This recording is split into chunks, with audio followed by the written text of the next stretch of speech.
Process के बारे में पढ़ा था। तो हैबर प्रोसेस के बारे में हमने कहा था कि ये वो प्रोसेस है जिसकी बेस पे अमोनिया गैस को लार्ज स्केल पे प्रिपेयर किया जाता है।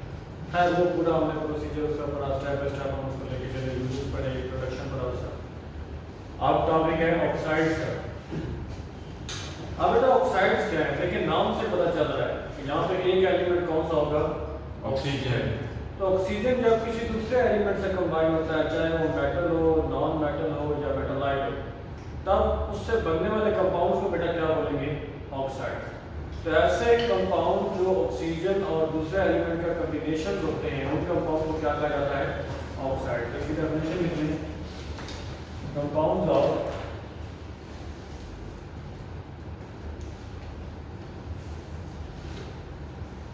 ऑक्सीजन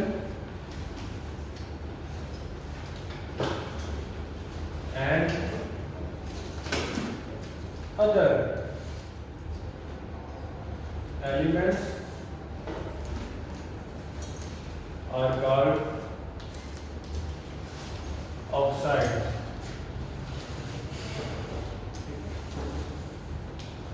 अब नीचे बेटा आपने उनकी एग्जाम्पल लिख लेनी है, आपने उस एग्जाम्पल की बेस पे हम इनको क्लासिफाई करेंगे।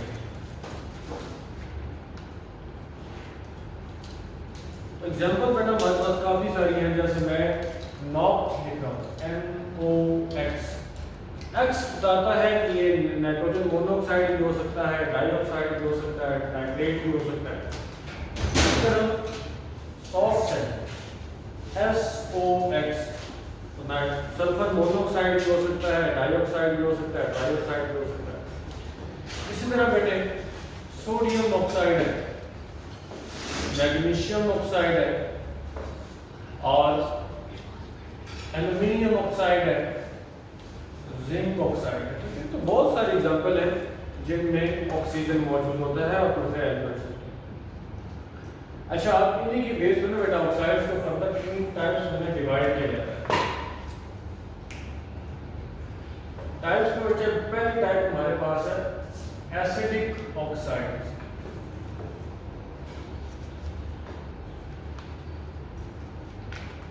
अब बेटा एसिडिक ऑक्साइड्स के जब ऑक्सीजन नॉन मेटल से कंबाइन होते हैं, अब नॉन मेटल कहाँ होते हैं, तो बेटा पैरियोडिक टेबल का जो राइट टॉप पोर्शन होता है ना, वो नॉन मेटल है, fluorine, oxygen, carbon, nitrogen, sulphur. तो ऑक्सीजन जब इनमें से किसी एक से कंबाइन होता है तब जो ऑक्साइड बनते हैं बेटा उनको क्या कहा जाता है, एसिडिक ऑक्साइड। तो सिंपल अगर हम डेफिनेशन करें तो compounds of oxygen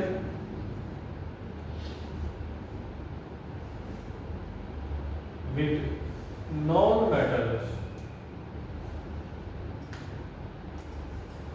are called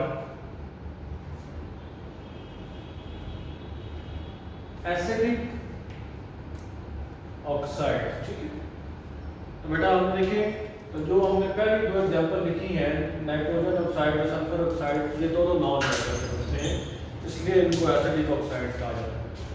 तो बेटा नॉक्स भी हमारे पास एसिडिक ऑक्साइड है, इसके अलावा सॉक्स अगर हम कहें, sulphur monoxide, sulphur dioxide, sulphur trioxide, they are acidic oxides. ठीक है,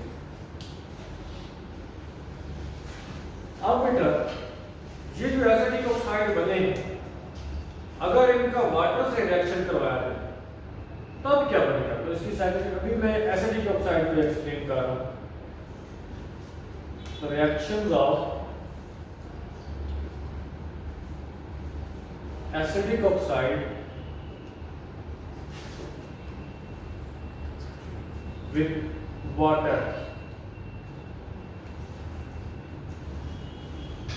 तो बेटा देखो नेचर उनकी ऑलरेडी एसिडिक है, और जब हम उनको पानी में मिला लेंगे, पानी से रिएक्ट करवा लेंगे, तब रिजल्ट में जो सब्सटेंस बनेगा वो प्योर एसिड बनेगा। और एसिड की पीएच कितनी होती बेटा, लेस देन 7। ठीक है, तो उसमें लिख लें, बल्कि मैं सिर्फ स्ट्रक्चर बना रहा हूँ, बल्कि क्यों लिख लो, acidic oxide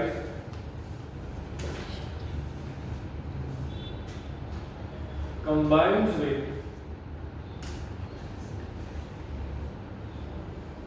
water to form pure acids. जैसे एग्जांपल देख लेते हैं, सल्फर का ऑक्साइड ले लें SO2 और इसका रिएक्शन करवा दिया बेटा आपने वाटर के साथ, तो रिजल्ट में कौन सा एसिड बनेगा? H2SO3। सल्फ्यूरिक एसिड का फार्मूला क्या है? H2SO4। ये क्या है? H2SO3। बेटा इसका नाम होता है सल्फ्यूरिक एसिड।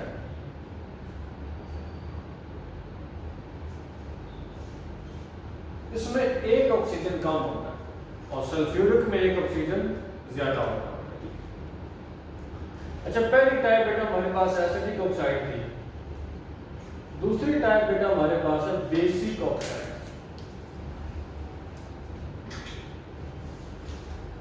अब इस एग्जांपल डेफिनेशन आप लोग पता है, लेकिन एसिडिक में उसने किसके साथ रिएक्शन किया है?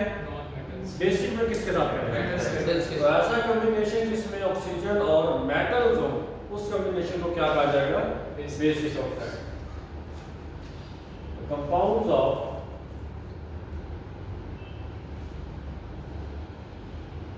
ऑक्सीजन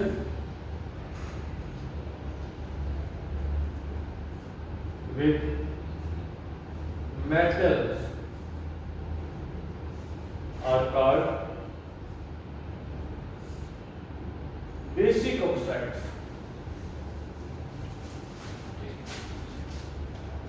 तो बेटा इस एग्जांपल में ये आगे मैंने दो लिखवाई हैं, एक सोडियम ऑक्साइड और एक मैग्नीशियम ऑक्साइड है। कैल्शियम ऑक्साइड होता है, पहले दो ग्रुप होते हैं ना, सोडियम, पोटाशियम, रुबिडियम, सीजियम, वो सारे मैग्नीशियम, कैल्शियम, उनसे जो बनेगा वो बेसिक ऑक्साइड बनेगा।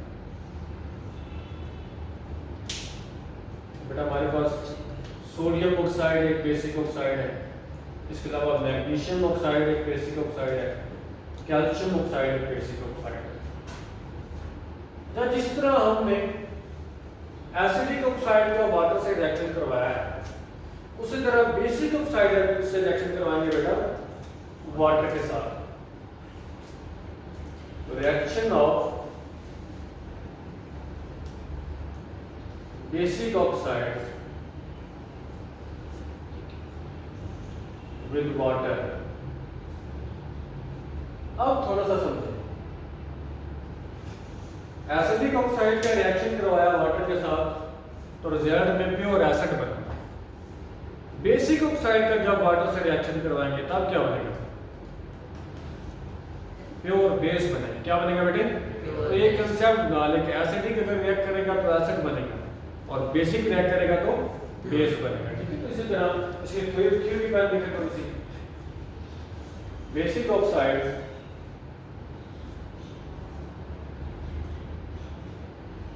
combines with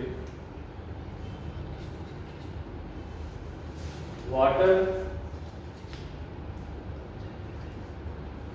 to form pure base।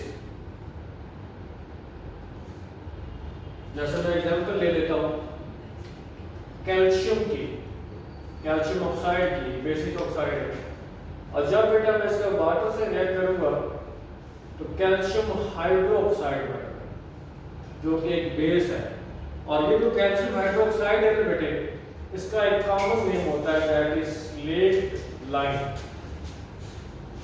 अगर आपको याद हो तो 9th में एक रॉ वाटर ट्रीटमेंट था, उसमें स्लेट लाइम का जिक्र आया था। ठीक है, उसमें हम ट्रीटमेंट करते थे स्लेट लाइम बनाने की कम्युनिकेशन के साथ। खैर, दो टाइप्स होगी बेटा, एक एसिडिक ऑक्साइड है, दूसरी कौन सी? तीसरी बेटा हमारे पास है एम्फोटेरिक। और सबसे इंपॉर्टेंट ये है, इसका शॉर्ट क्वेश्चन बहुत इंपॉर्टेंट है, एम्फोटेरिक ऑक्साइड। एम्फोटेरिक का बेटे पहले कहीं नाम पड़ा है,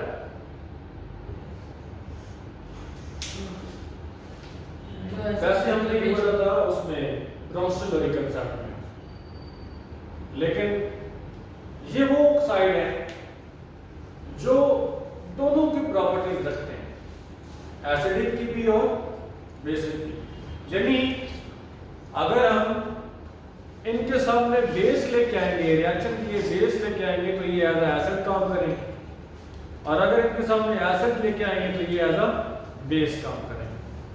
तो ऐसे ऑक्साइड जिनके पास दोनों प्रॉपर्टीज हो, एसिडिक भी और बेसिक भी, उनको क्या कहा जाता है बेटा?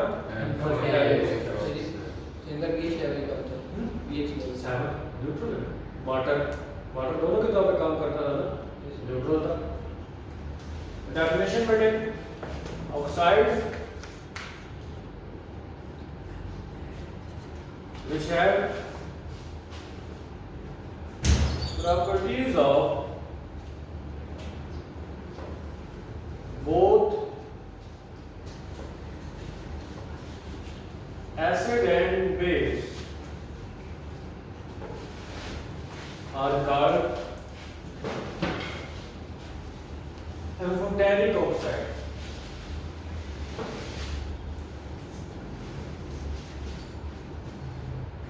आपकी बुक में बेटा दो एग्जाम्पल गिवन है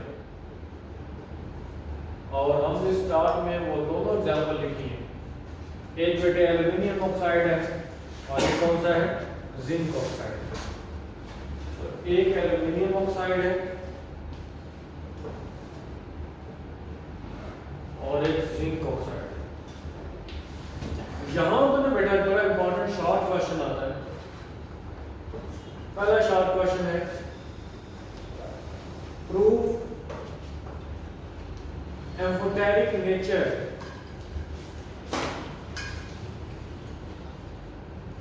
ऑफ एल्यूमिनियम ऑक्साइड।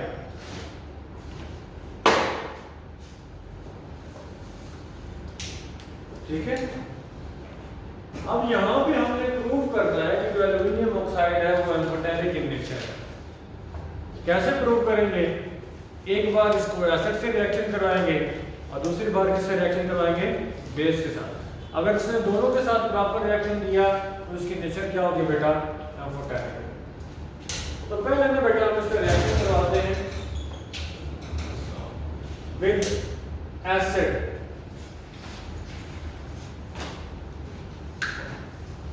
किसके साथ रिएक्शन करवा रहे हैं बेटा? एसिड के साथ। और जब हम इसका रिएक्शन एसिड के साथ करवाएंगे तो ये खुद किसके तौर पे काम करेगा बेटे? बेस के तौर पर। तो एल्यूमिनियम ऑक्साइड बेटा जब एसिड से यानी हाइड्रोक्लोरिक एसिड से रिएक्ट करेगा तो बेस जब एसिड से रिएक्ट करती है तो क्या क्या प्रोडक्ट बनते हैं? Water plus salt. ठीक है, तो ये न्यूट्रलाइजेशन रिएक्शन होता है। रिजल्ट में बेटा हमारे पास बना एल्यूमिनियम क्लोराइड जो कि सॉल्ट है और साथ में वाटर की प्रोडक्शन हुई।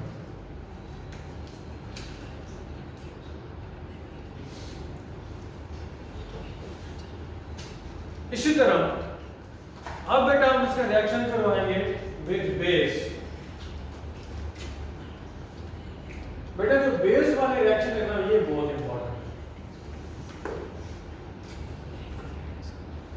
इंपॉर्टेंट बेटा इसलिए है कि इनमें एक ही सिंगल प्रोडक्ट बनता है। दोबारा बता रहा हूं, एक ही सिंगल प्रोडक्ट बनता है और वो कॉम्प्लेक्स होता है। इसको बार बार प्रैक्टिस करेंगे तब ये समझ में आएगा। पहले इसको देखें कि ये है क्या। तो बेटा एक तो हमारे पास सेम एल्यूमिनियम ऑक्साइड आएगा जिसकी नेचर हमने प्रूव कर दी। दूसरा हमने इसका रिएक्शन करवाना है बेस के साथ और हमारे पास जो सबसे स्ट्रॉन्ग बेस है बेटा वो सोडियम हाइड्रोक्साइड है। वो हम ये रिएक्शन में यूज करते हैं। फिर ये रिएक्शन डायरेक्ट भी होता है। इसको प्रोसीड होने के लिए एक सॉल्वेंट की जरूरत होती है। हमारे पास सॉल्वेंट कौन सा है जो नॉर्मली हम यूज करते हैं? H2O water. बेटा वाटर के साथ जब रिएक्ट करवाया ना तब रिजल्ट में हमारे पास एक कॉम्प्लेक्स कंपाउंड बना दैट इज सोडियम एल्यूमिनेट। दोबारा बता रहा हूं इसकी आपने प्रैक्टिस करनी है तब ये याद रहेगा। अब देखिए हमने पहले इसका रिएक्शन एसिड के साथ करवाया, उसने प्रॉपर रिएक्शन दिया। फिर बेस के साथ रिएक्शन करवाया, वहां भी प्रॉपर रिएक्शन हुआ। तो इसकी नेचर बेटा क्या हुई? एम्फोटेरिक। क्या हुई? अच्छा, अब आगे हमारे पास शॉर्ट क्वेश्चन है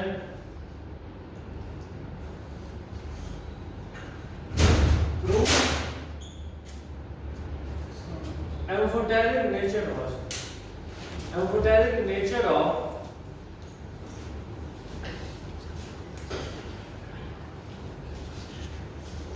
जिंक ऑक्साइड। जिस तरह एल्यूमिनियम ऑक्साइड की एम्फोटेरिक नेचर प्रूव की, उसी तरह आप जिंक ऑक्साइड की एम्फोटेरिक नेचर हमने प्रूव कर दी। तो पहले बेटा हम इसका रिएक्शन करवाएंगे विद एसिड।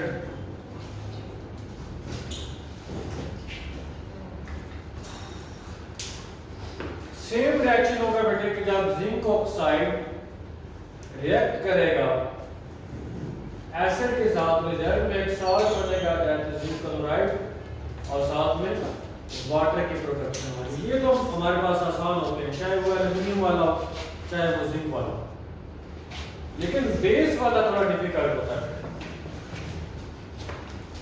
तो जब हम बेस के साथ रिएक्शन करवाएंगे तो एक कॉम्प्लेक्स कंपाउंड बनेगा जो एल्यूमिनियम के केस में बना था। बेटा बेस के साथ रिएक्शन करवाया, zinc oxide plus sodium hydroxide, और मैंने बताया कि डायरेक्ट रिएक्ट नहीं करता, साथ में क्या चीज ऐड करनी पड़ती है, वाटर ऐड करना पड़ता है।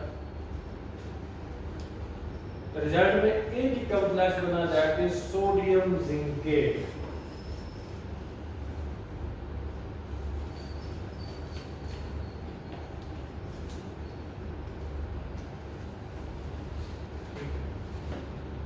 ये हमारे पास इसका फाइनल प्रोडक्ट है। यहां तक बेटा ये हमारा टॉपिक कंप्लीट होता है। इसमें अगर आपको क्वेश्चन है तो आप पूछिए।